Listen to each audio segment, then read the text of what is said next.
Welcome to the Dance Centre podcast. I am your host, Claire French, and I'm joining you from the traditional unceded territories of the Musqueam, Squamish and Tsleil-Waututh peoples, also known as Vancouver, Canada.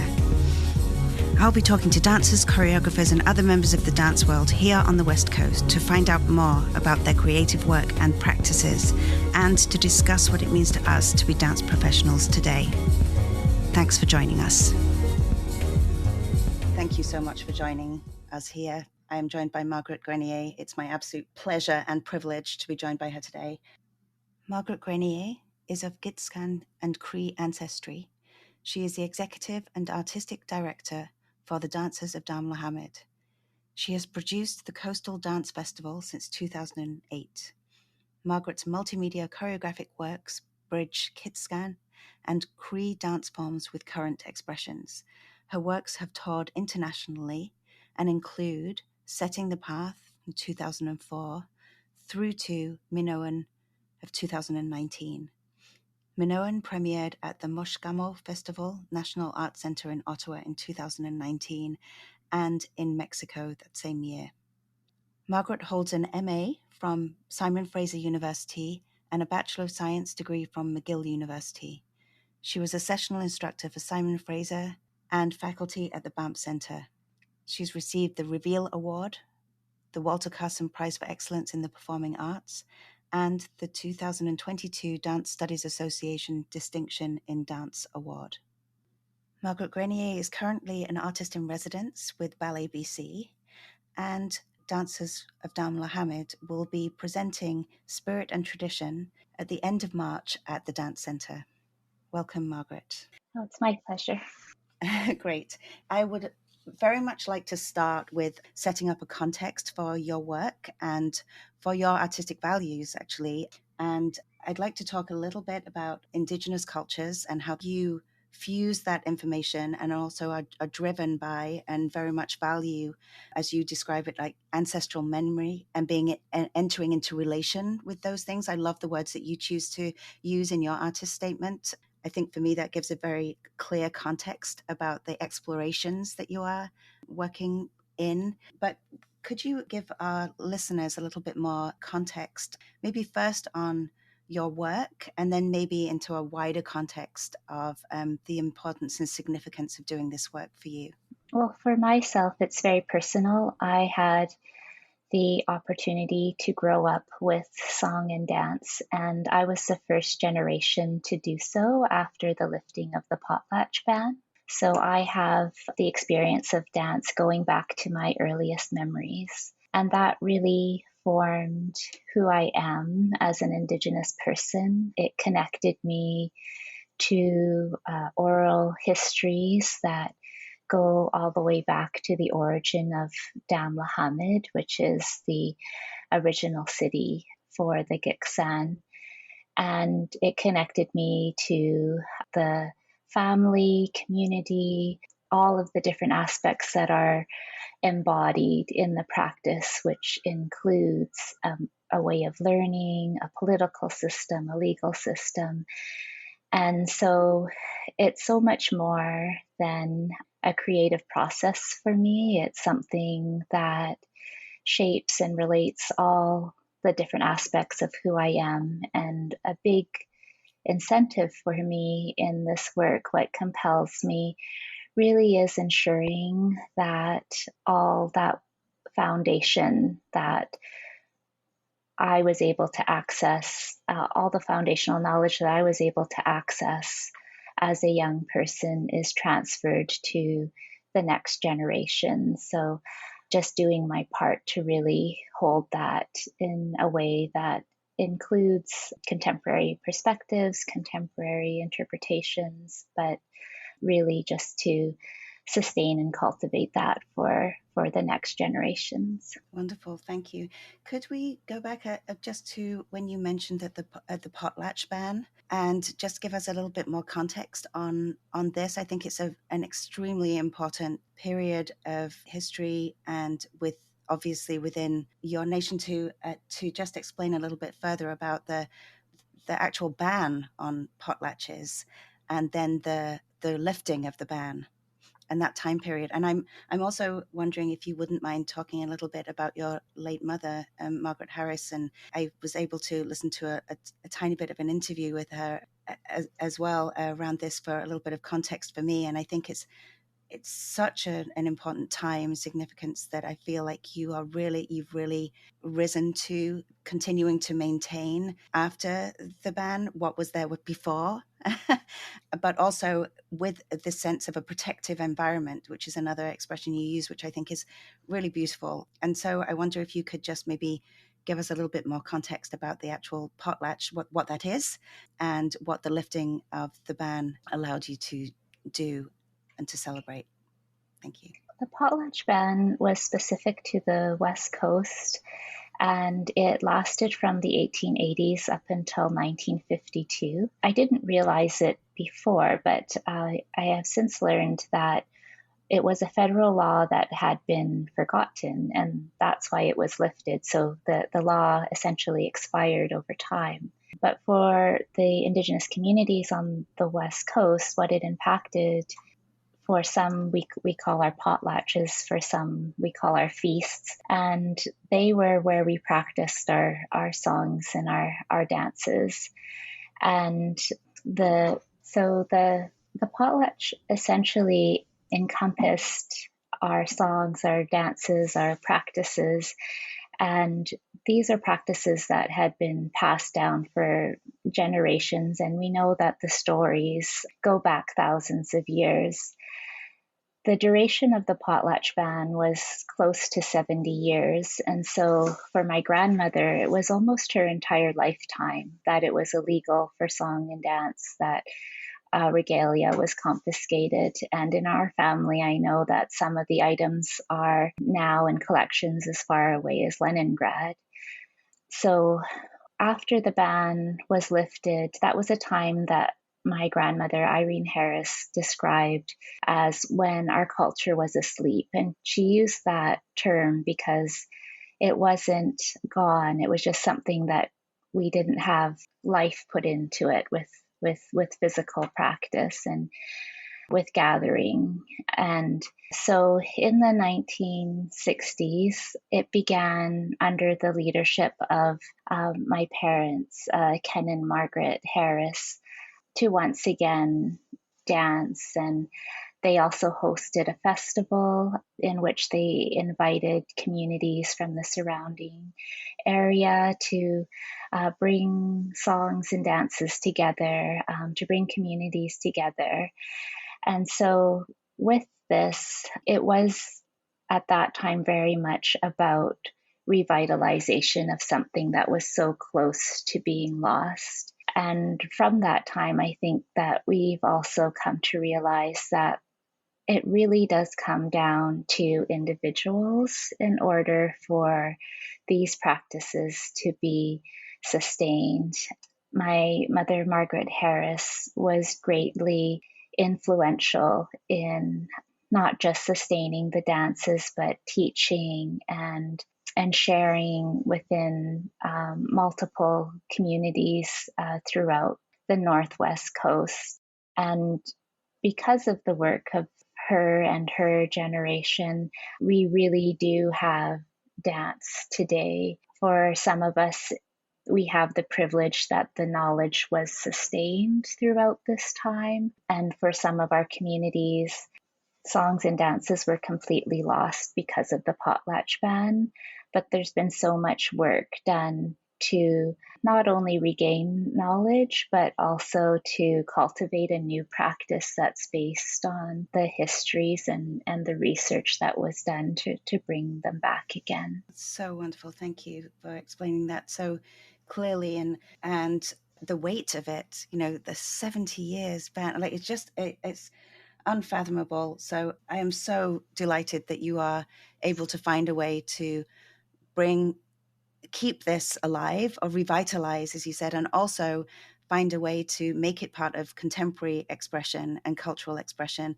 And I do know that your work is quite interdisciplinary, and it's not just the song and dance component, is it? It's also in the costume, or maybe you don't like that word, but in the clothing, in the instruments, which are like objects, also on stage projection, many layers to that. But I think there's also an element of continuing tradition or continuing ancestral in the like, do you also make drums, and do you also sew blankets and moccasins and things like that? Are you personally able to do all of those things?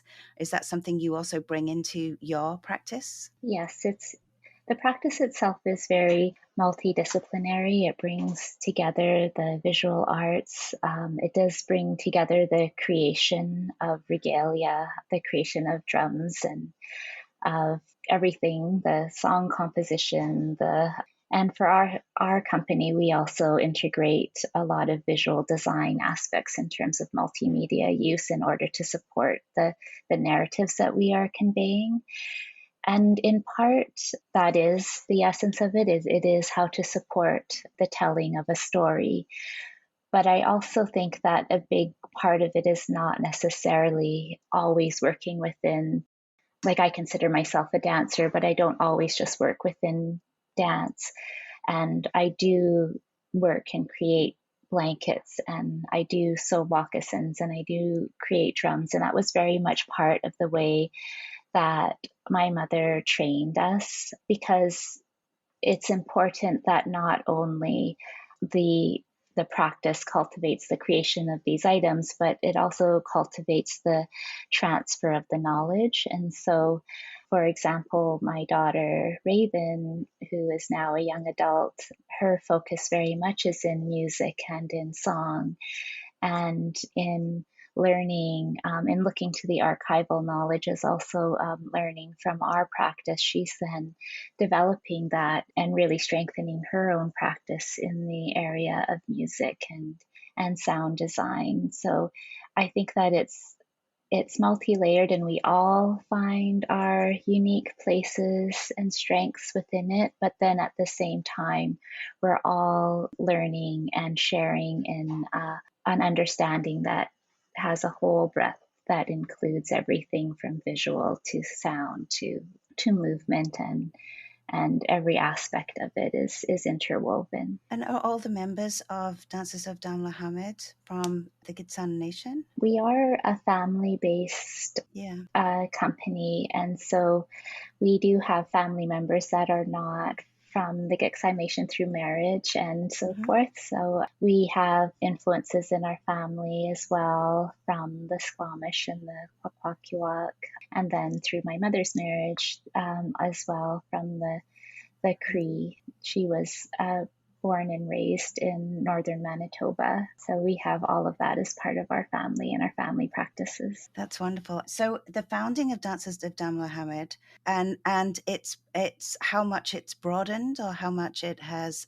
how much you have seen it perhaps grow, or has it shifted? I don't think it's obviously not shifted in its values and its kind of raison d'être, but it, could you talk a little bit about that? I mean, it's quite a wonderful thing that you've taken on and continued. So I think you're the perfect person to talk about its development. Well, the Dancers of Damelahamid, it is an intergenerational practice, and I think that with each generation, new perspectives, and there are always a difference in terms of the time and place that we find ourselves. With my parents' generation, it was such a huge artistic risk, really, even just to bring song and dance to performance.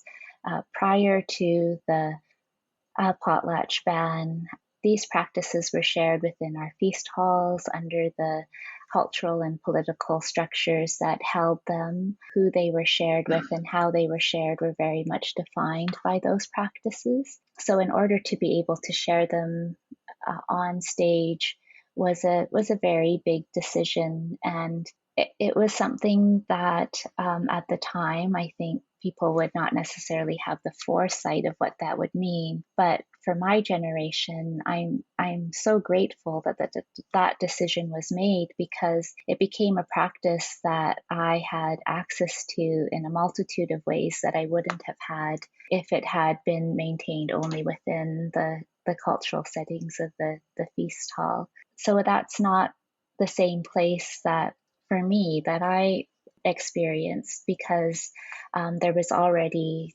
several decades of work that had been done before I took over a leadership role.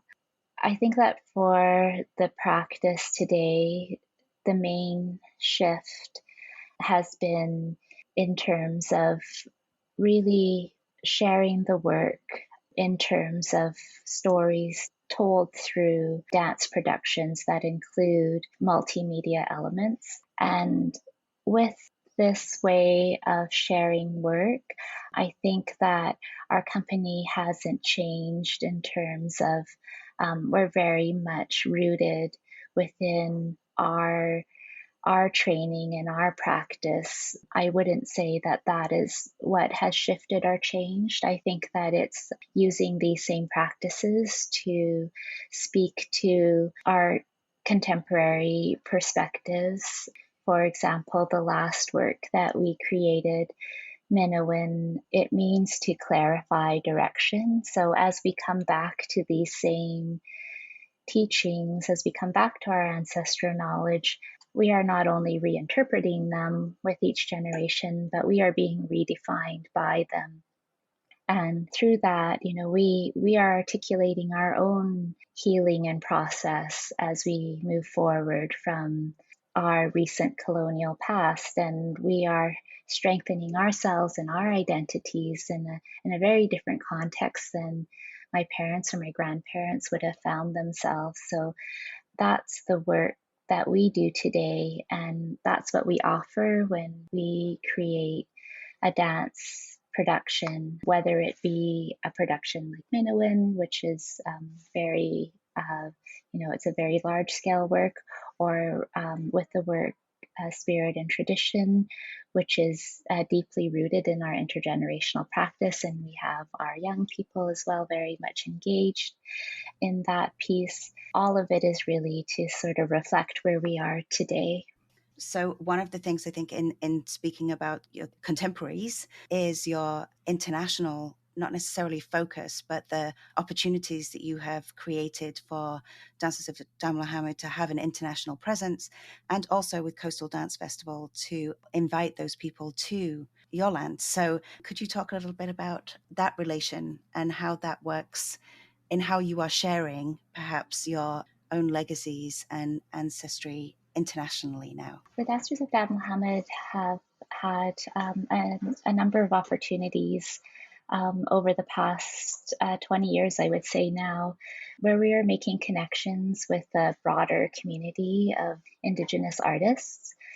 We've done so in part through our own ability to travel. We've connected to communities in New Zealand and Australia and South America, and most recently in the Nordic area as well with the Sami people. And I think that what has really brought us to work in a way where we are sort of going and traveling in this way is because there's so much to gain from making connections with other Indigenous communities in particular, but also in terms of just the ability to share our work with a broader audience. I think the story of the revitalization of our dance practices, the strength and diversity of our Indigenous communities and our arts is something that needs to be shared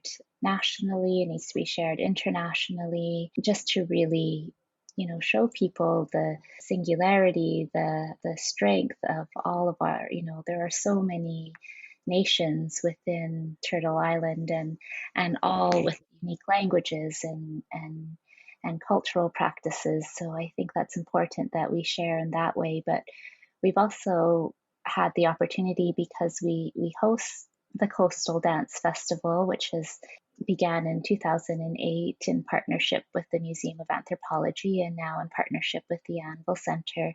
We've had the opportunity to host artists, not just throughout the Northwest Coast, but also different parts of Turtle Island and internationally as well.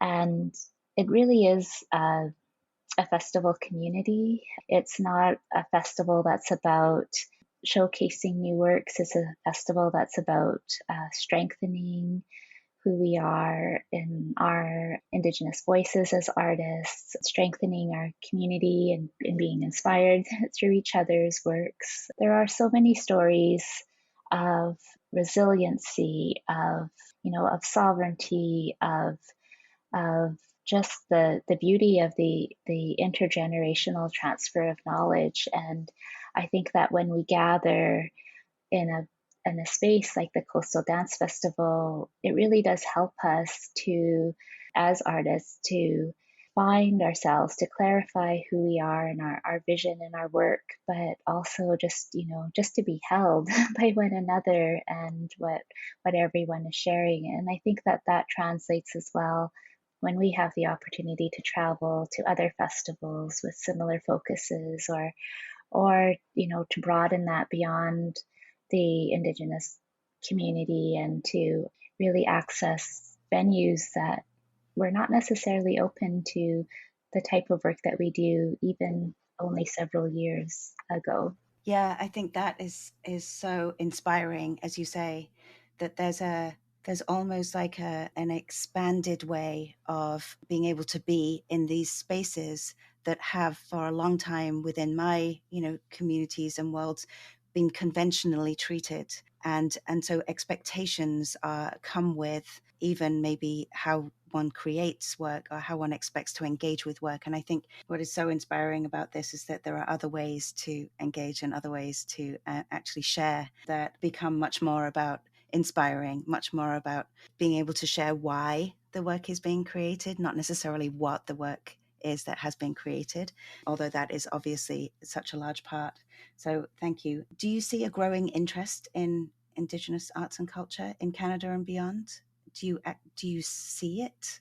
Is it hard for you to see because you are like such a leader, such a leading figure in that happening in Canada? I certainly have experienced a shift within Canada in spaces being open to Indigenous dance and practice. And I think it coincides with a desire to understand. It's not just about presenting work in front of different audiences. It's not just about being more inclusive in programming. It's really about being open to a shift in understanding, to engage in conversations that are sometimes difficult, that have their challenges, and it's not a path of where it's something that I think where we as we learn, then more things are revealed that require work and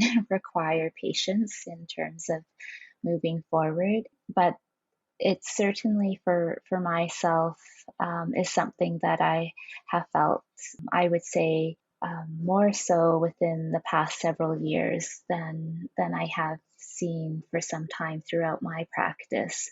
And I think that the young people that I see today who are coming forward as emerging artists are really in a place that it just wasn't there several years ago, where there are not only opportunities to engage and to share Indigenous practice, but to really transform what that even means, Mm-hmm. and to find ways to innovate within traditions, to innovate within contemporary practices, and to bring different practices together. So I'm really hopeful when I see what is taking place today. And would you say that there's a style of does your dance have a name, like within your own culture and traditions and communities? Do you call it something? Uh, It's I think that the Dancers of Damelahamid are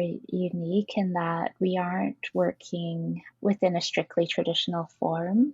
yeah. So I think traditional mask dances are what we are, like that is the foundation of the work that we do.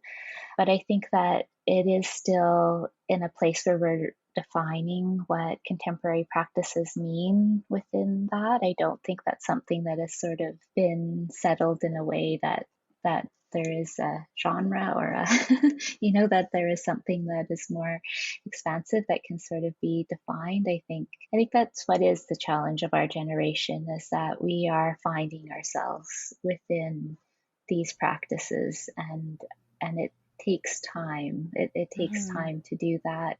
It takes time for, ourselves to define ourselves within that, but then also to, the way in which we bridge understanding to what that means within audiences and with other communities. I think that is also what takes time. Yeah. A part of my reason for asking that was just that I understand also from your mother that it's not powwow dance that is part of the tradition. That's not necessarily what the traditions were originally of the Gitsan community. And I just wanted, I was drawn to that as an understanding and a way of learning, and how the masks also suggest something different to that. So thank you for that. Could you maybe talk a little bit about, well, I'd love to know about your own artistic path. I think you have described it, but I'm sure for you sometimes, being kind of the leader in the leadership role of both the Coastal Dance Festival and Dancers of Damelahamid, do you find that you have an individual personal practice, or is that not fair to say because it's always going to include other people, or is your personal practice also a social practice, or would you say that, or can you make a distinction? I think it's very interwoven. I do think that my personal practice is very much a family practice, like not just within my family, but also like dance family as well, and how that family extends to the larger community, such as the Coastal Dance Festival community as well has become a dance family. And so I think that not only am I very influenced by those around me, but that that is a place of reciprocity always for myself. At the same time, I do think that throughout the years of dancing, I have had to find and define myself within the practice in terms of, there was a place in for me where I did come to the realization that although what I was deeply compelling to me was the ability to pass this forward to the next generation. For myself, it wasn't about repeating what my parents had done. I couldn't use what they did as a model and simply follow it. I had to find myself within the practice in order to be able to fulfill my role that would make it possible for the next generation to then follow. Because I think that if we don't hold that space, then I think that work is just passed forward to the next generation, and they have more to do in order to make those connections for themselves. So even though I wouldn't say my work has ever really been, limited to self, it's certainly something where I've had to clarify for myself what it means to be in the larger fabric of things. Your own Minoan process. Yes. Thank you for that. That's beautiful, and I feel like that's a space of wisdom, right? That is actually connected very much to ancestry and very much to a kind of security, to understanding and wanting to be in relation to that history, and wanting to do the work to like, and I think with that becomes a what I like to call kind of an embodied wisdom, at the same time as a wisdom that can be passed on as part of that tradition. So we'll come back to a little bit of your path just with some of the things that you're doing. But before we do that, could you talk a bit about the challenges that you've faced and maybe challenges that you might still be facing? I think this is going to be multifaceted and multi-layered. There's the actual position of being able to bring in artists from other places and the costs associated with that, and just the timing and the planning and all of those things. There's also I wonder if there's a challenge around choosing what the company will present and what the company will share with a public, and which works might tour, and what the work is that's the practice that remains family within the family. And I wonder if those kinds of things are anything you'd like, if there's anything that you'd like to share, or any other challenges. I may be way off track, but I think that one of the ways to articulate what the challenges are of today is something that my mother once told me, and that is, you always represent more than yourself. And I think that is especially true as an Indigenous artist. I think that what we share with our work is understood by others as a way or a means of understanding indigeneity itself and understanding values, understanding, or maybe not understanding, but even having access to practices, to language, to a way of seeing the world that is, unique to the perspective and the practice of the artists themselves. So it's important to me to always navigate carefully, Mm. not only in terms of what is being cultivated within the practice itself, in terms of ensuring that our training and the values and the what I would call the medicine of the work is carefully cultivated within ourselves and within the younger generations that are growing up in it, but also in terms of, how that guides what is shared, where it's being shared. Obviously, if we're taking work to new audiences, there's a caution there as well because we make ourselves vulnerable in those places, which would be different than sharing within community settings where that understanding is already there. So there's always a lot to consider in terms of what work to bring and where to bring it, and how a work is even designed to convey a message and who will be receiving that message. But at the same time, I think there's no one answer to any of those things or the questions that may come up. And I think that sometimes when we find ourselves in places where we don't understand or when the challenges are bigger, that that's where we have opportunity for growth, we have opportunity for transformation. And I think that's what will ultimately care for the younger people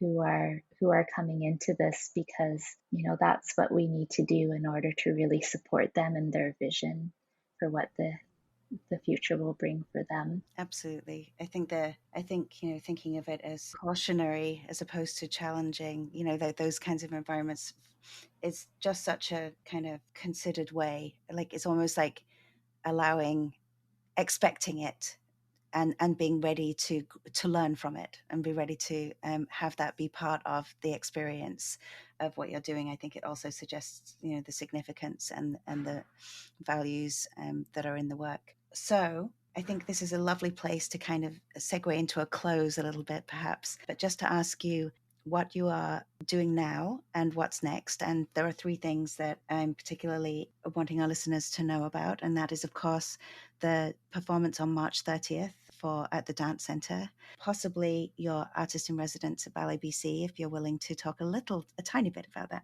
and also what the future is for the Coastal Dance Festival at this point, and anything else you'd like to share.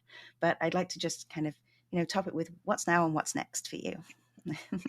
Well, I think that the performance on March 30th at the Dance Center is really, for me, it's part of this coming back to audiences that has been taking place since the pandemic. So it's been really wonderful. It was a very busy, busy fall, but it's been really wonderful just to have the ability again to connect to audiences, to share our work. We will be sharing spirit and tradition, which means we will have younger dancers. It'll be a family practice that we're bringing to the dance center. It's wonderful to have the young dancers just to be able to be part of those opportunities again, and to see how they've grown as well, and even throughout the last few years that have been more difficult. We also are, as a company, we have been working towards developing a new work. It's not going to premiere till 2024, but it will tie into some of the residency work that we have been doing over this past season and will continue to do over the next season. we're creating a new work called Raven Mother, which is named that in reference to my mother, Elder Margaret Harris, and the impact that she had throughout her lifetime, and the legacy that she has left our family. So I will be doing some work more individually in terms of the Ballet BC residency, and also in connection to that residency, doing work with the dancers there in deepening the conversations and dialogue around, an understanding between the two dance forms. And then for the Coastal Dance Festival, we are going to be celebrating that again in person this year and at the beginning of March. So we'll have a lot happening in March this year.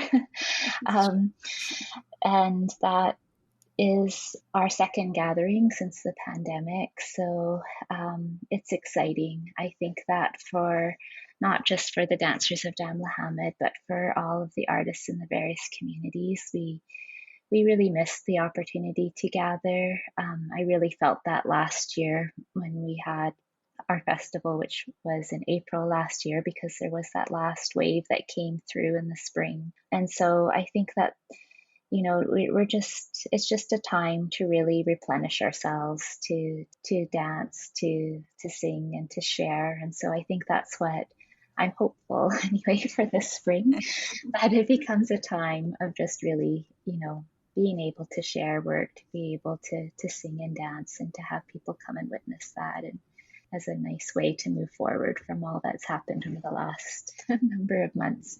Absolutely. Well, thank you so much. This has been an inspiration, and I look forward to all that you have to offer to us here. And the Coastal Dance Festival will be again at the Anvil Centre then in New Westminster. Is that correct? That's correct. Yes. Yeah, and so there's the Dance Centre and the Anvil Centre, and we'll put links in the description of this podcast so people can find all of those dates and follow you that way and sign up to come to some, which I encourage everybody to do. Thank you again for taking this time. It's been really a pleasure, and I very much look forward to seeing your work on stage, and wish you all and your family a wonderful creative time. Yeah, and thank you, Margaret. Thank you so much.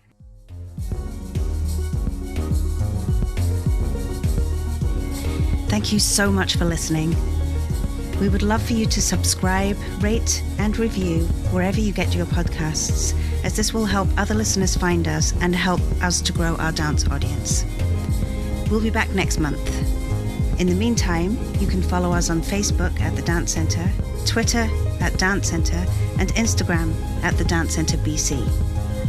And if you'd like to support our work, please consider making a donation.